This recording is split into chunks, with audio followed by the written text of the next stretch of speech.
Fala pessoal, todos bem? Sejam bem-vindos. Esse vídeo tem um oferecimento do OneFootball, que é o melhor aplicativo de futebol. Baixe já o OneFootball para você assistir os melhores momentos em vídeos de alta definição, Série A e Série B, Campeonato Brasileiro aí na palma da sua mão. Você também pode assistir os resultados e notícias em tempo real e o Campeonato Alemão de graça, né? A Bundesliga. Então você pode assistir a campanha do título do Bayern de Munique, por exemplo, ontem deu mais uma pancadinha de 7-0, você vê a campanha do Bayern de Munique de graça no aplicativo. Então o link tá aqui na descrição desse vídeo, você faz o download e a partir dali você tem tudo na palma da sua mão, que é o melhor aplicativo de futebol, OneFootball.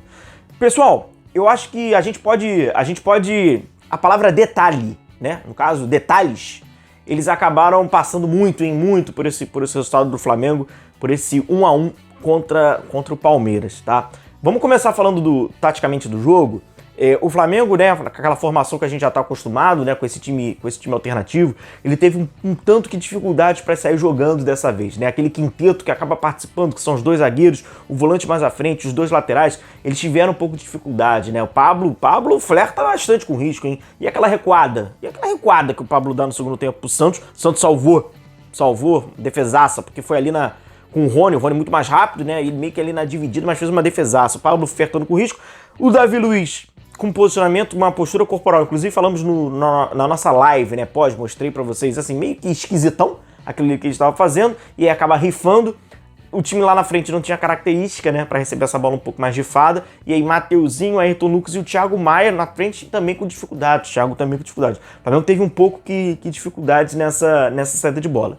Foi curioso que em algumas questões táticas podem ser repetidas mais pra frente, num possível confronto decisivo e histórico, mais uma vez, numa questão da final da Libertadores, né? Então, algumas estratégias que o Abel Ferreira ele acabou colocando no time do Palmeiras, elas podem ser repetidas mais pra frente, por que não? Entre elas, dobradinha pelo lado, né? Colocava dois jogadores abertos pelo lado, isso é difícil, cara.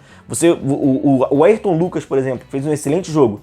No setor dele, ter Dudu, ter Marcos Rocha, depois caiu Scarpa e Marcos Rocha, é uma situação difícil. Em alguns momentos tinha essa dobradinha. Mesma coisa pelo lado esquerdo, em alguns momentos, quando estava o Dudu, acontecia a mesma coisa com o Mateuzinho. Aí precisava o Mateuzinho sair para que ele fosse ali diminuir o espaço, porque os três do meio campo estavam concentrados mais ao centro, porque ele posicionou o Rafael Veiga nas costas do Thiago Maia. Isso aí é muita coisa, assim, inclusive que já deu para ver que o Palmeiras quis fazer com essa formação contra o Flamengo, que pode ser repetido numa eventual decisão de Copa Libertadores. Lembrando que sem a bola é muito parecido o time B e o time A, é muito parecido do Flamengo, né? Então, quem sabe, né? Não pode ser repetido, mas de qualquer forma o Flamengo já viu algumas coisas que o Abel Ferreira gosta de propor ali, posicionar alguns desses jogadores. Mas apesar de tudo, o Flamengo, nesse primeiro tempo, através de uma belíssima jogada do Ayrton Lucas, o João Gomes abre para ele, o Ayrton Lucas vai lá, faz a ultrapassagem, fez um belíssimo jogo, conseguiu individualmente, teve uma situação de 1 contra 1 pelo lado esquerdo com o Marcos Rocha, fez o cruzamento na cabeça, subiu muito bem o Vitor Hugo dentro da área, um bom cabeceio, cabeceando para baixo, o Flamengo abre 1-0. Então o que poderia até parecer o seu mais difícil, o Flamengo conseguiu, que era abrir o placar. O time B, o time alternativo do Flamengo, abriu esse 1-0 com esse belo gol do Vitor Hugo. Faltava inspiração a alguns jogadores do Flamengo, por exemplo, Cebolinha fez um jogo abaixo, fez um jogo bem abaixo. Talvez faltasse um pouco mais de inspiração e tal, mas de qualquer forma o Flamengo conseguiu, através de uma boa jogada ali, sair na frente. Inicia o segundo tempo, o Flamengo tem alguns contra-ataques que acabam sendo desperdiçados, tem uma jogada que é um detalhe, pequeno detalhe.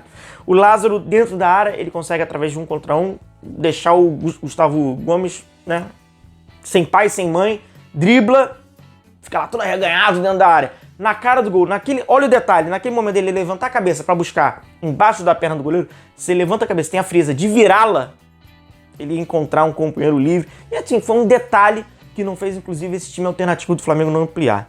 E por um detalhe, o Dorival Júnior não mexe antes de sofrer o gol. Vamos lá, aquela mesma sorte que eu trouxe para vocês aqui, que o Dorival teve, que no jogo contra o Atlético Paranaense, que já estava um momento esquisito no início do segundo tempo, que o Dorival estava postergando a substituição, eu falei para vocês que ele chamou o filho dele, o Lucas Silvestre, botou o time para aquecer. Naquela mesma partida ele teve sorte de, quando estava pensando em mexer, que já estava um pouquinho que demorado, saiu aqueles 2 gols rápidos do Flamengo através de escanteio, ele deu azar. Porque quando ele ia mexer, o Flamengo sofreu um gol.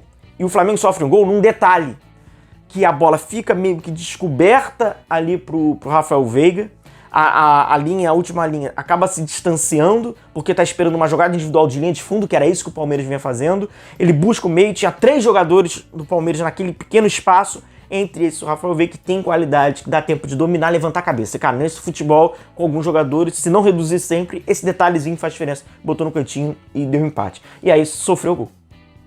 Aí sofre o gol, coloca o Pedro e o Everton Ribeiro, e aí já muda um pouco aquele cenário do jogo, que se tivesse mexido um pouquinho minutos antes, talvez estivesse, né, com o Flamengo um pouco mais confortável, colocando com o placar ao seu favor, colocando os jogadores que, nem que seja mentalmente, o Palmeiras ia falar, caramba, a gente vai precisar sair, o momento deles tão bom e ainda estão com esses caras aqui um pouquinho. Só que tem duas razões que eu acho que a gente não pode ignorar e não tem como nós sabermos. A primeira é a fisiologia que falou pro Dorival Júnior. Dorival, eles não podem jogar 30 minutos, pode jogar 25, mas não pode jogar 30.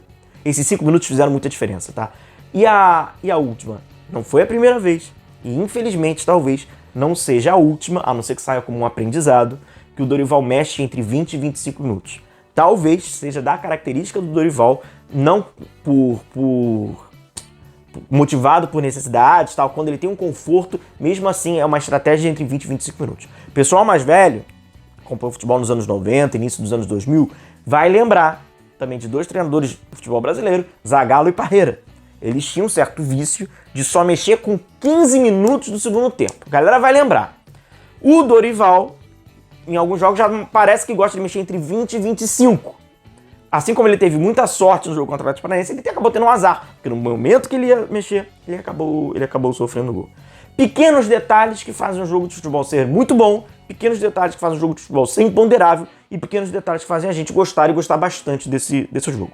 O empate, friamente, ele seria um bom resultado, entretanto, pela conjuntura do campeonato, por tudo que acontece, o contexto, o resultado acabou se tornando ruim porque manteve uma distância. E agora necessita que o Flamengo, né, assim como a gente já viu, né, em algumas épocas, precisar de uma arrancada e de alguns tropeços dos adversários para que ele conseguisse se aproximar e buscar esse título.